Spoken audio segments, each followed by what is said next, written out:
Your favorite way of saying a performer did a good job is to mark them? Yeah, I mark them with a little Like Lydia Tarr? No, I was going to say, I mark them like with a laser pointer to point them out for a nearby mortar team. Using like a kind of knuckle sandwich type etymology to be like, yeah, I'm going to give you a Lydia Tarr round of applause, you know? Yeah, if you sit close enough at a show and you'd like what the performer is doing, you're actually allowed to go on stage with a marker and put a mark on the performer you like the most. You just do some body writing, you just write good job somewhere on them. Yeah, we can't start every show with a bit about us syncing the audio. Are you sure? Because every single time it's been something new. I listened back to an episode of this, or rather my partner did, and I was in the room, and we began with our usual 20 minutes of nonsense, and I was like, affably, with the best will in the world, this is wonderful. This is a wonderful series of memories of a conversation I had with my dear friends. Unlistenable. What are we doing?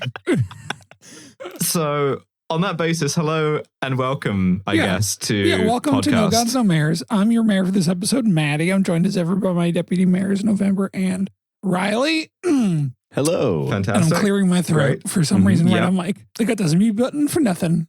Sorry, can I give my idea for marker applause just quickly before we go on? Sure. Which is that every theater or audience, thank you for allowing me to contribute after the bit has ended.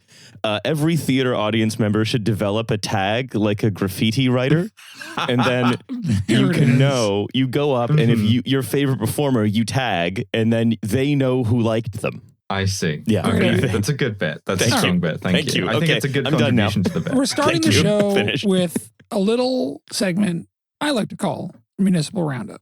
Yeah.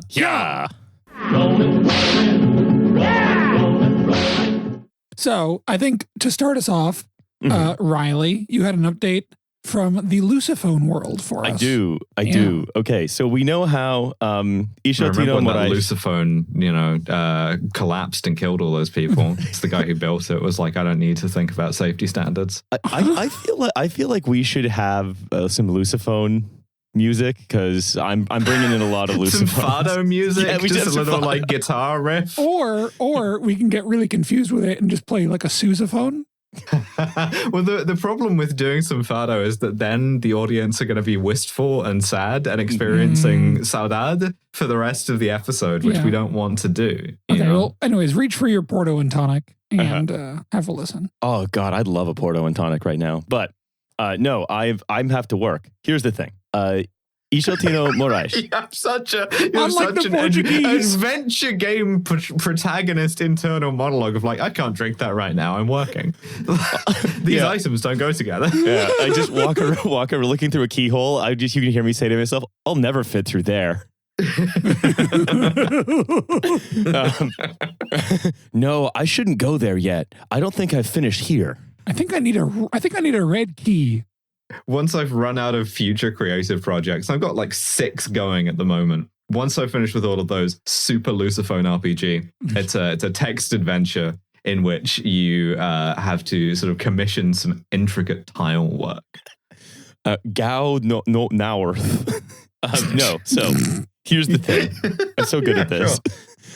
So here's the thing. Ishatino Moraes, mayor of Werash, has won his 11th election to be mayor of Werash. That's the he steals but he works, right? Yeah. That guy. Yeah. And here's the crazy thing. The crazy thing is he had a majority of 52 last time, 62 this time.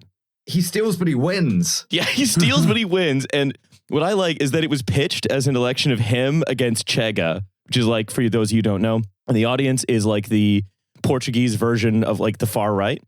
Oh, vote for the crook, not the Nazi. Yeah, and everyone voted for the crook. And Moraes' whole campaign, it was 2 things. Number 1, he stuck cardboard standees of himself all around Werash and encouraged people to take selfies with him in a campaign called Where is Ishatino?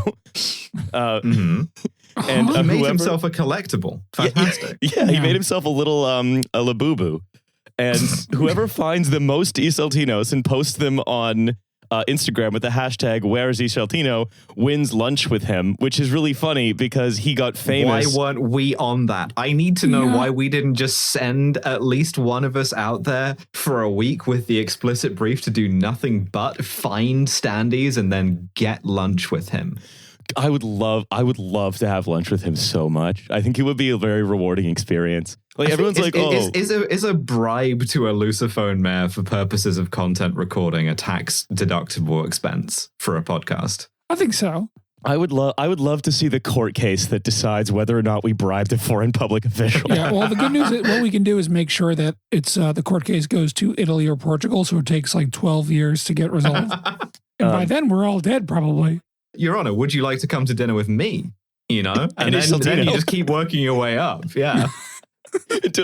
What you've forced every lawyer to recuse themselves because you've just the entire state bar of Portugal, the Portuguese Supreme Court, we're all going out to dinner. I'm taking a selfie down the length of the table, me and the lads having a fantastic time. It's doing the Joe Pesci bit from Casino about how you got to dig the hole before you kill a guy, otherwise you got to dig more holes and you're there all night. It's that, but it's dinners. But this is funny because he was like, there was a whole scandal, if you remember, about how he had like hundreds of thousands of euros worth of dinners. And so he just started a restaurant review website. Well, in this case, so he was like, yeah, I'll take you to lunch, wink, wink. And everyone's like, oh, you corrupt old fool, we love you. And then Chega was like, this guy breaks the law. He went to jail for tax evasion, blah, blah, blah. And Isiltino Moraes' only response to Chega was, you're all cowards and everybody hates you. And they got 8% of the vote. Oh my God. Well, they tried to dangerous Donald him and it didn't work. Yeah, and he was just like, fuck you. You're all pussies and I hate all of you. And everyone was like, fuck you, Chega. We love you, Isiltino Moraes. Inexplicable victory for the real European values, stealing. Yeah. So he said, before I'll move on, we went through deserted streets, we talked to people and asked them not to abstain. And I have a guess that Hueras had the lowest abstention rate at the national level, said Moraes. This shows we are an enlightened community, and you could not fail to be one either. We have a strong middle class. I wonder if that was a translation thing. A territory that cares about poverty and social justice. It's a practice of our daily life. We care about social rise. And that's why I waited until the last moment, until I had the numbers. I wanted to be sure, but it's like this. I just won my 11th election. King. Scoreboard. Absolute legend. So here's my action item to the listeners. If any of you who are good with like editing, please do one of those like hip hop edits of Isiltino Moraes, like set to like the one they do with Freddie Miles. The footage of the fan cam. Yeah, do me a Moraes hip hop fan cam, please. Okay. Okay, that's all I have. That's great. Thank you. Thank you, Riley. So next up in the roundup, we've got some addenda and errata. So we all remember our Leonis C. Malberg episode that's Vernon, California. The battery warehouse. Oh, yes. Are you suggesting that my research for that was anything other than exquisitely correct? No, I will say, if you're listening and you're not listening to that episode, I think it's like episode 25 or so. And we talked very briefly about Mr. Malberg's great-grandfather, Miguel Leonis. Mm-hmm. We got a letter from a listener here that I'd just like to read into the record. Okay. It's from reader. Fuck! I'm going to leave that one in, I guess. It's fine. No, we go again. It's from listener Bex. It's from listener Bex. Hi. This is like 8 months late, but I need you to know that J.B. Leonis' ruthless kinsman, the king of Calabasas, Miguel Leonis, who was squished by his own wagon, built a residence, the Leonis Adobe, that is still standing and frequently touted as the most haunted residence in Los Angeles County. You could theoretically smell his aggressively applied soap or be shoved down the stairs by Miguel and then saved from falling down said stairs by his ghost wife, Spiritu Chihuya. She was an indigenous woman who Leonis married to get access to her land and then later denied ever having married her, naming her as his housekeeper in his will and leaving her almost nothing. This really nice of her to stick around saving you from falling down the stairs. Yeah, maybe it's just for spite. She's like, I will never let him kill who he wants. This kicked off a 16-year court battle during which she continued to live in the Adobe and even at the age of 65, moved her 18-year-old husband in there. Icon. Perfect. I'm sorry. She ultimately won the court case and died a year later. The Adobe is a working farm, and you can go there and say hi to their Texas Longhorns and their enormous horses. And a $5 donation will get you a paper bag of hay that will make you the instant target of about 50 avaricious goats. So I think that's really sweet. Field trip right now. Let's go. Okay, look, we missed the field trip to the outskirts of Lisbon, and I have to hold my hands up and say, as the official Portugal watcher of the show, that was like I'm on the Portugal desk at No Gods No Mayors. I missed that one. Yes. That doesn't mean we have to miss this one. Basically, the goal is to transition No Gods No Mayors out of being a podcast and into a kind of like global news empire that exists largely to service the bits of the podcast. Yes, correct. Like, we want to kind of like we want to have our man in Portugal, whoever that is, be able to like alert us in order to get the standees, and we want to be able to like go to Miguel Leonis's Adobe, you know. Yeah.